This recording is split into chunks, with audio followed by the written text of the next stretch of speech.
Good evening, listeners of the Mr. Weird channel. Tonight, we're taking a detour from the usual urban legends and deep diving into a chilling tale that will have you questioning the safety of your own neighborhood. Prepare to be immersed in a story that begins in the tranquility of a small town where the only disturbance is the rustle of leaves and the autumn breeze. But beware, for even the most peaceful of settings can hide the darkest of secrets. So, lock your doors, draw your curtains, and let's embark on a journey where the truth is as elusive as the shadows that lengthen with each passing minute. This is Prayers of the Malevolent Moondawn. The quiet, peaceful little town of Millfield, where everybody knows their neighbor, where at night not a single lock needs to be locked. It lies in a lush valley, surrounded by forest-clad hills, protected from the cacophony and disarray of the concrete jungle. So when the body was found on one crisp autumn morning, it sent shockwaves through the close-knit community.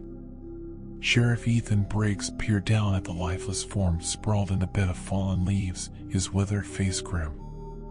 He'd been on the job 30 long years and had seen his share, but this was quite a bit more than he'd bargained for. Nude and ghostly pale, the body of a young man in his 20s continued to stare blankly at the overcast sky, frozen in a rictus of absolute horror. The victim's chest was crisscrossed with these long, deep cuts, forming some odd, geometric pattern where dark blood now wept. Briggs had never seen anything like these wounds.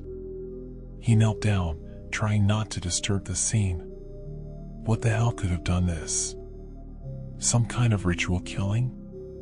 He shook his head. This was Millfield, not some backwoods town from a horror movie. Things like this just didn't happen here.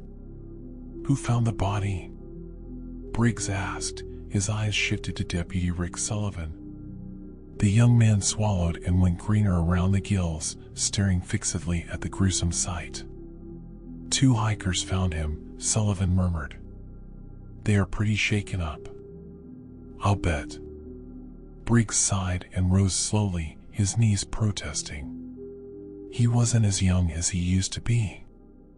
All right, let's get forensics down here and canvass the area. Probably some drifter passing through.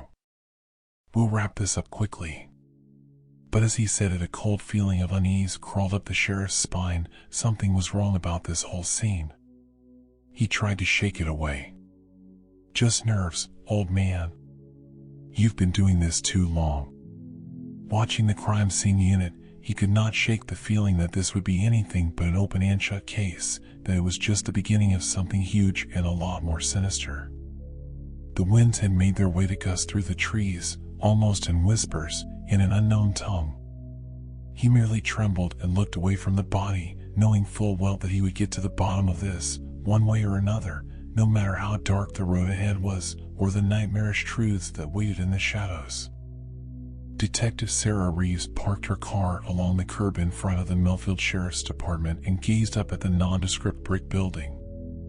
Mud splotched the wheel wells and undercarriage from the long drive out of the city on winding rural highways. A place like Millfield wasn't really her style, much too quiet, far too sleepy.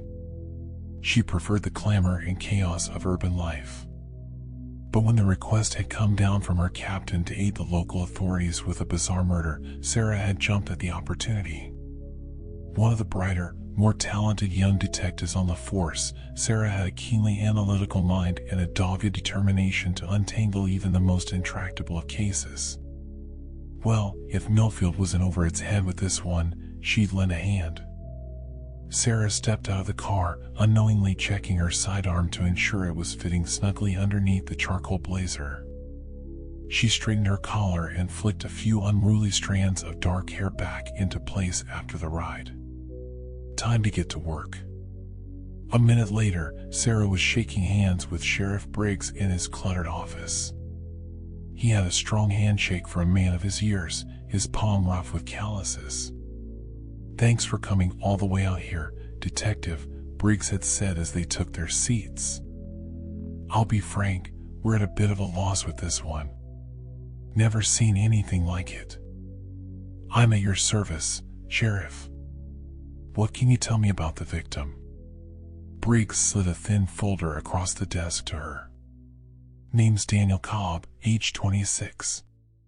Worked at the local grocery store bagging groceries and stocking shelves.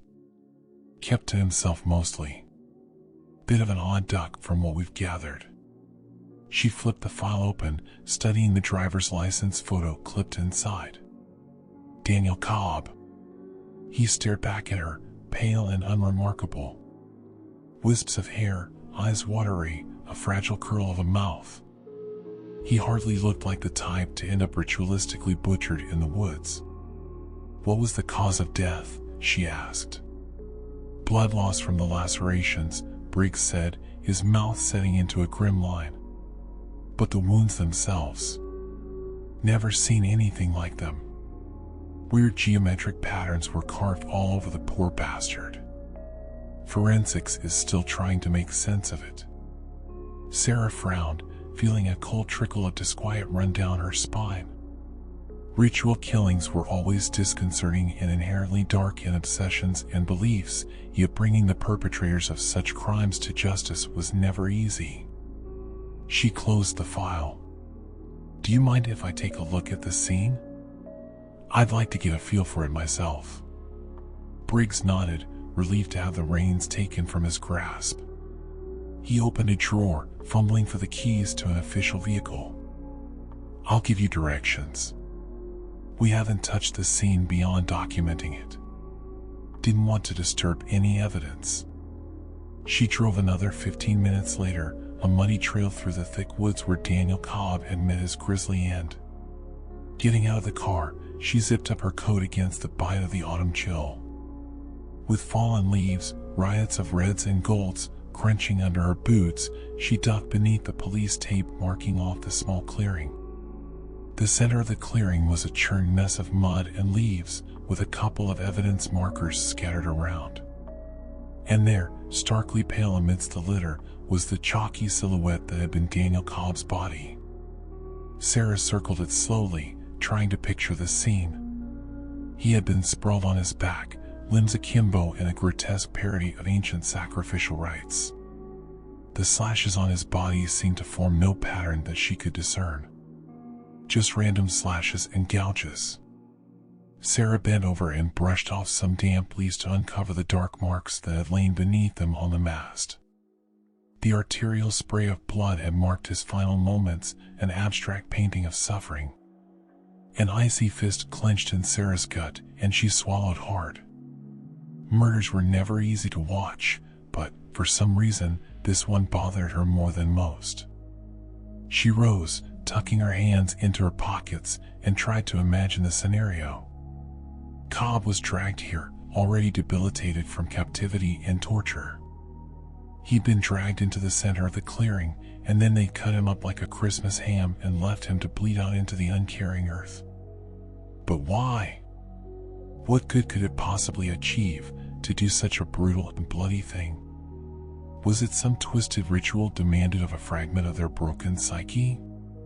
To these questions Sarah had yet no answers, only a sense that yawned within her that the case would be taking some very dark roads before the truth would out. She shook her head and walked back to the car. She needed to dig more into the life of Daniel Cobb, see if she could find any clues there as to who might have wanted him dead in such a vicious fashion. Maybe he had hidden depths not obvious from his unremarkable exterior. The clings and clatters of the passenger cars had long since faded as she drove back into town. The trees slowly thinned, turning into strips of long lawns and well-worn walking paths, before giving out finally to the steep-roofed houses and squat brick storefronts. Sarah's mind circled endlessly back to those strange wounds, the rictus of horror frozen on Cobb's lifeless face. What could he have possibly seen in his final moments to provoke such terror? What dark secrets had the shy grocery clerk stumbled upon? That coolness running up her spine had little to do with the crisp autumn air. One way or another, Sarah would find out the truth. She wouldn't rest until Daniel Cobb's killer was behind bars, no matter how deep the shadows grew or what horrors lurked inside them. But in her heart of hearts, She knew the truth was something at a dreadful price, that Millfield harbored dread mysteries hidden behind its sleepy facade. She just hoped it wouldn't be her undoing.